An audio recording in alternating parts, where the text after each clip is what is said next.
এই মার্কেট কি তোর বাপের সম্পত্তি যে প্রত্যেক দিন হপ্তা নিয়ে গরিবদের হয়রানি করিস? আজ তোকে বলে দিচ্ছি। সকালের হালকা রোদে নীল রঙের সালোয়ার স্যুট করে একজন সাধারণ মহিলা সেন্ট্রাল মার্কেটের দিকে এগিয়ে চলছিল। কেউ জানত না যে এই সাধারণ দেখতে মহিলা আসলে জেলার আইপিএস অফিসার দীপ্তি রায়।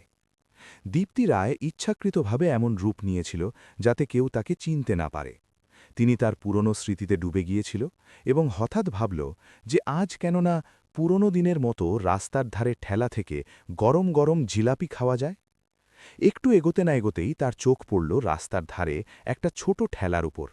সেখানে প্রায় ৬০ বছরের একজন সরু পাতলা বৃদ্ধা মহিলা জিলাপি বিক্রি করছিল। আইপিএস দীপ্তি রায় ধীরে ধীরে চলতে চলতে ঠেলার কাছে পৌঁছল এবং হাসিমুখে বলল, দাদিমা, একটা প্লেট গরম গরম জিলাপি দাও তো। বৃদ্ধা মহিলা তৎক্ষণাৎ হেসে উঠে কড়াই থেকে জিলাপি তুলল এবং দ্রুত গরম গরম রসালো জিলাপি তৈরি করে প্লেটে সাজিয়ে দিল। যেই না দীপ্তি রায় প্রথম কামড় নিল, তার মুখে সুখ এবং আনন্দ ফুটে উঠল। ছোটবেলা থেকেই তাকে জিলাপির খুব শখ ছিল এবং আজ রাস্তার ধারে সেই সাধারণ জিলাপি তাকে পুরনো দিনের স্মৃতিতে নিয়ে গেল।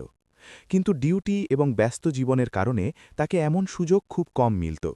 তিনি চুপচাপ জিলাপির স্বাদ উপভোগ করছিল যে তখনই হঠাৎ সেখানে একজন সাব ইন্সপেক্টর অমিত একজন সিপাহীর সাথে এলো এবং সে ঠেলার কাছে থেমে জোরে চেঁচিয়ে উঠল, আরে ও বুড়ি মহিলা, তাড়াতাড়ি টাকা বার কর।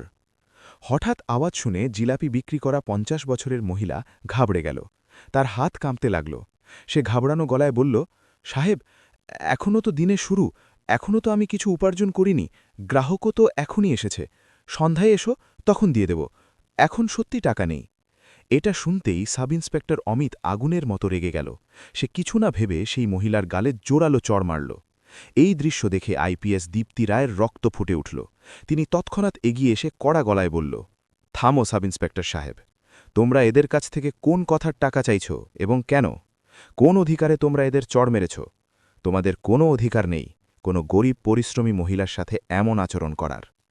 সাব ইন্সপেক্টর অমিত ঘুরে দীপ্তিকে বলল, তুমি কে হও মাঝখানে কথা বলার?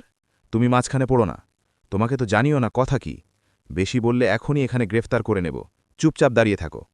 দীপ্তির রাগে চোখ লাল করে উত্তর দিল, দেখো, তোমরা যা করছো সেটা একদম ভুল। কোথাও আইনে লেখা নেই যে তোমরা গরিবদের থেকে ভিক্ষা নেবে। তোমরা এই মহিলার উপর অত্যাচার করছো এবং এর পরিণাম তোমাদের ভোগ করতে হবে। সংশোধন হয়ে যাও। এটা শুনতেই সাব ইন্সপেক্টর অমিত আগুনের মতো রেগে গেল। সে খারাপভাবে তার ধৈর্য হারিয়ে ফেলল এবং দীপ্তির গালে একটা জোরালো চড় মারল। চড়টা এত জোরালো ছিল যে দীপ্তি একটু টলমল করে গেল, কিন্তু তৎক্ষণাৎ নিজেকে সামলে নিল। তার চোখে এখন রাগের আগুন ছিল। সে চেঁচিয়ে বলল, তুমি আমার উপর হাত তুলেছ, এখন আমি তোমার বিরুদ্ধে এফআইআর করাব। সাব ইন্সপেক্টর অমিত হেসে উঠল এবং ধমকির স্বরে বলল, এফআইআর? তোকে বোঝানো যায়নি? যদি বেশি বলিস তো এত মারব যে বাড়ি পর্যন্ত যেতে পারবি না। বেরিয়ে যায় এখান থেকে, নয়তো ধাক্কা মেরে তাড়িয়ে দেব। এত বলে সে আবার জিলাপি বিক্রি করার দ্বিধা মহিলার দিকে ফিরল। সে তার কলার ধরে ফেলল এবং চিৎকার করে বলল, আরে মহিলা, বেশি চালাকি করিস না। তাড়াতাড়ি টাকা বার কর, নয়তো তোর ঠেলায় রাস্তায় ভেঙে ফেলব। এটা বলতেই সাব ইন্সপেক্টর রাগে ঠেলায় একটা জোরালো লাথি মারল। ঠেলা উল্টে গেল এবং সব জিলাপি রাস্তায় ছড়িয়ে পড়ল। বেচারা মহিলা ভয়ে কাঁপতে লাগল। তার চোখ থেকে অশ্রু ঝরে পড়ল। সে হাঁটু গেড়ে বসে ছড়ানো জিলাপি কুড়াতে লাগল এবং কাঁদতে কাঁদতে বিড়বিড় করে বলতে লাগল, হে ভগবান, এটা কি হয়ে গেল? তখনই সাব ইন্সপেক্টর অমিত সিংহ রাগে তার লাঠি তুলল এবং বৃদ্ধা মহিলার পিঠে জোরে মারল। মহিলা ব্যথায় চিৎকার করে উঠল এবং হাত জোড় করে অনুনয় করতে লাগল, সাহেব, আমি সত্যি বলছি, এখনও কিছু উপার্জন করিনি। সন্ধ্যায় এসো, যা উপার্জন করব দিয়ে দেব। প্লিজ আমাকে মারো না, প্লিজ মাফ করে দাও। দৃশ্য দেখে দীপ্তি রায়ের রক্ত ফুটে উঠল। তিনি আর সহ্য করতে পারল না। রাগে এগিয়ে এসে বলল, মাঝি, তোমাকে কারো কাছে মাফি চাইতে হবে না। এরা গরিবদের ওপর অত্যাচার করছে এবং এদের একটুও লজ্জা হয় না। খুব কষ্ট করে তোমরা মতো লোকেরা ঠেলা লাগিয়ে নিজের এবং পরিবারের পেট পালো এবং এই পুলিশওয়ালারা তোমাদের পরিশ্রমের উপার্জন লুট করে। সাব ইন্সপেক্টর সাহেব, এখন আমি তোমাকে তোমার অবস্থা দেখিয়ে ছাড়ব। সাব ইন্সপেক্টর হাসতে হাসতে বলল, আরে, তোর এত সাহস, তুই আমাকে অবস্থা দেখাবি? তোর অবস্থা কি আমার সামনে? যা, তোর কাজ কর। বেশি বকবক করলে এত মারব যে চলার যোগ্য থাকবি না। এত বলে সাব ইন্সপেক্টর এবং তার সাথে দাঁড়ানো হাবালদার হাসতে হাসতে সেখান থেকে ফিরতে লাগল। যেতে যেতে সাব ইন্সপেক্টর ঘুরে বৃদ্ধা মহিলাকে ঘুরিয়ে ধমকি দিল, সন্ধ্যায় আবার আসব, যদি টাকা না পাই তো না তুই বাঁচবি না তোর ঠেলা, বুঝলি না? এটা বলে তারা সেখান থেকে চলে গেল। দীপ্তি তৎক্ষণাৎ বৃদ্ধা মহিলার কাছে গেল এবং ঝুঁকে ভালোবাসায় বলল, মাঝি, তুমি ঠিক আছো না? টেনশন নিও না, তুমি বাড়ি যাও, এই পুলিশওয়ালাদের শিক্ষা দেওয়া এখন আমার কাজ। বৃদ্ধা মহিলার চোখ থেকে অশ্রু ঝরে পড়ল। কাঁপা গলায় বলল, বেটা, তুই আমার জন্য এত কেন করলি? আমারই চক্করে তোকে মার পড়ল, তুই কি করতে পারবি? ওরা পুলিশওয়ালা, বছরের পর বছর ধরে আমরা গরিবদের উপর অত্যাচার করে আসছে, আমরা কিছু করতে পারিনি, তুইও কিছু করতে পারবি না, ছাড় এসব। দীপ্তি গভীর শ্বাস নিল, তার চোখে আগুন এবং মুখে দৃঢ় সংকল্প স্পষ্ট ফুটে উঠছিল। না মাঝি, এখন অনেক হয়েছে, তুমি জানো না আমি কি করতে পারি, এদের অপরাধের সাজা দিয়ে ছাড়ব, তুমি চিন্তা করো না, শুধু বাড়ি যাও এবং বিশ্রাম নাও। এটা বলে দীপ্তি রায় সেখান থেকে বেরিয়ে গেল এবং সোজা বাড়ি পৌঁছাল। বাড়ি পৌঁছে রাস্তায় ঘটে যাওয়া সব কথা তার মনে ঘুরতে লাগল। তাকে মনে হচ্ছিল যে জল মাথার ওপর দিয়ে গেছে, এই পুলিশওয়ালারা ইউনিফর্মের আড়ালে নেকড়ে হয়ে গেছে। এখন তিনি মনে মনে ঠিক করল, এখন এদের ছাড়ব না, সবার আগে এই সাব ইন্সপেক্টরের বিরুদ্ধে রিপোর্ট করাবো এবং তাকে সাসপেন্ড করিয়ে ছাড়ব। পরের সকালে দীপ্তি রায় নিজেকে একদম সাধারণ মহিলার রূপে তৈরি করল। লাল রঙের সালোয়ার স্যুট পরল এবং কোনো পরিচয় ছাড়াই থানা এলাকায় পৌঁছল।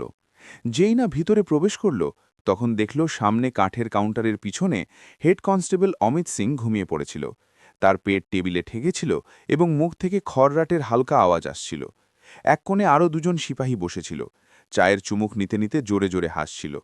পরিবেশ দেখে দীপ্তির মনে রাগ এবং দুঃখ দুটোই উথলে উঠল। দীপ্তি কড়াগণায় বলল, শোনো অমিত। অমিতের ঘুম ভাঙল। সে বিরক্ত হয়ে চোখ খুলল এবং দীপ্তিকে উপর থেকে নিচ পর্যন্ত ঘুরিয়ে দেখল। তার চোখে সাহায্যের ভাব নয়, বরং সেই পুরনো ঘৃণা এবং অহংকার ছিল।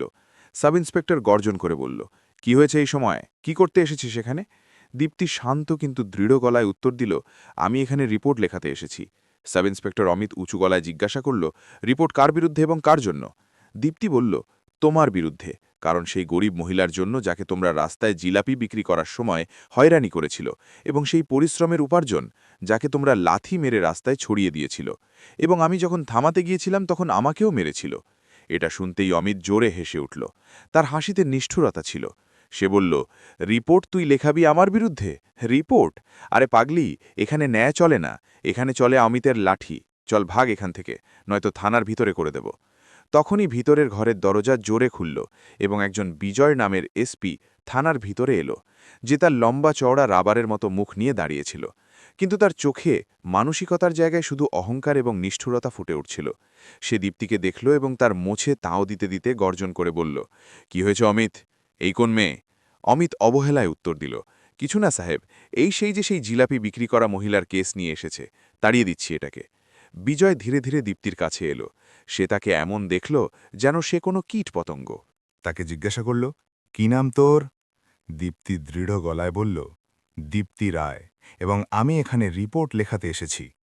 বিজয় তিরস্কার করে হেসে উঠল এবং বলল, দেখ, আমাদের কাছে ফালতু কাজের জন্য সময় নেই, সকাল থেকে এসে ড্রামা করতে চলে এসেছে, চল বেরিয়ে যা এখান থেকে, নয়তো এই হাওয়ালাতে বন্ধ করে দেব। দীপ্তি তার জায়গা থেকে নড়ল না, তার চোখে সেই আক্রোশ এবং সংকল্প ফুটে উঠছিল। এটা দেখে বিজয়ের রাগ চড়ে গেল। সে রাগে বলল, শুনিসনি তুই? এত বলে সে হাত তুলল এবং পুরো শক্তি দিয়ে দীপ্তিকে ধাক্কা দিল। দীপ্তি সোজা মাটিতে পড়ে গেল। তার মাথায় টেবিলের কোণ থেকে হালকা চোট লাগল। এক মুহূর্তের জন্য তার চোখের সামনে অন্ধকার ছড়িয়ে পড়ল, কিন্তু ব্যথার থেকেও বড় ছিল অপমানের ক্ষত। বন্ধুরা, একজন আইপিএস অফিসার যার সামনে দাঁড়ানোর সাহস কারো হয় না, আজ একজন সাধারণ এসপির অহংকার তাকে মাটিতে ফেলে দিয়েছে। দীপ্তির ভেতরের রাগ এখন লাভার মতো ফুটছে। তাকে স্পষ্ট দেখা গেছে, এরা ইউনিফর্মের যোগ্য নয়, এই ইউনিফর্ম শুধু গরিবদের পিষে ফেলার জন্য ব্যবহার করে। দীপ্তি মাটি থেকে উঠল এবং রাগে বলল যে, তোমাদের দুজনের অবস্থা এমন করব যে তোমরা দুজনে জল খাওয়ার যোগ্যও থাকবে না। এটা শুনতেই এএসপি বিজয় দীপ্তিকে ধাক্কা দিয়ে থানা থেকে বাইরে বার করে দিল। এসব দেখে ভিতরে দাঁড়ানো সিপাহীরা হাসতে লাগল। তাদের মধ্যে একজন বলল, দেখো, বড় হয়ে এসেছিল গরিবদের সহানুভূতি, দেখো কেমন মাথা নিচু করে যাচ্ছে। দীপ্তি রায় অপমান এবং রাগকে ভিতরে গুটিয়ে নিল। তার চোখে অশ্রু তো ছিল, কিন্তু তাতে আগুনও ছিল। তিনি মনে মনে কঠিন সংকল্প নিল, এখন আমি এদের ছাড়ব না, এদের সবাইকে তাদের কর্মের সাজা এমন দেব যে তারা স্বপ্নেও ভাবতে পারবে না। তারপর পরের সকালের দৃশ্য পুরো শহরের জন্য অবাক করা ছিল। সূর্যের প্রথম রশ্মির সাথে সাথে রাস্তায় সাইরেনের গুঞ্জন ছড়িয়ে পড়ল। দুটো পুলিশ জিপ সবার আগে রাস্তা পরিষ্কার করে চলছিল। তাদের পিছনে কালো কাঁচের আইপিএস দীপ্তি রায়ের অফিসিয়াল গাড়ি ছিল এবং তার ঠিক পিছনে আরও দুটো পুলিশ গাড়ি নিরাপত্তার ঘেরায় ছিল। পুরো এলাকা নীরবতায় ডুবে গেল। লোকেরা বাড়ির জানালা এবং দোকান থেকে উঁকি মেরে দেখতে লাগল যে আসলে শহরে এত বড় কাফিলা কেন বেরিয়েছে।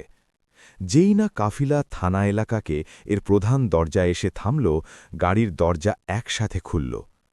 আইপিএস দীপ্তি পুরো মর্যাদায় চকচকে সাদা রঙের অফিসিয়াল ইউনিফর্ম পরে টুপি মাথায় আটকে গাড়ি থেকে নামল। তার সাথে বড় বড় পুলিশ অফিসার দুপাশে দাঁড়িয়ে গেল। থানার বারান্দায় দাঁড়ানো সেই সিপাহীরা যারা কাল অবধি তার উপর হাসছিল, এখন এই দৃশ্য দেখে যেন পাথরের মূর্তি হয়ে গেল। তাদের পায়ের তলায় মাটি সরে গেল, চোখ ফেটে যাওয়ার মতো হয়ে গেল এবং ঠোঁট শুকিয়ে একদম চুপ হয়ে গেল। ইএসপি বিজয় সিংহ তার ডেস্কে বসে কিছু ফাইল দেখছিল এবং হেড কনস্টেবল অমিত সিংহ তার পাশে দাঁড়িয়েছিল। দুজনেরই জড়া আন্দাজ ছিল না যে আজ তাদের সবচেয়ে খারাপ দিন আসতে চলেছে। দীপ্তি কাউকে না দেখে সোজা নাপতল চালে থানার ভিতরে পা রাখল। তার ইউনিফর্মের চমক এবং চারদিকে গুঞ্জনশীল নীরবতা সব কিছু বলে দিচ্ছিল। দীপ্তির চোখ সোজা বিজয়ের ওপর গিয়ে থামল। বিজয় থমকে দাঁড়িয়ে গেল, মুখের রং উড়ে গেছে। তার মনে সেই কালকের দৃশ্য ঘুরে গেল।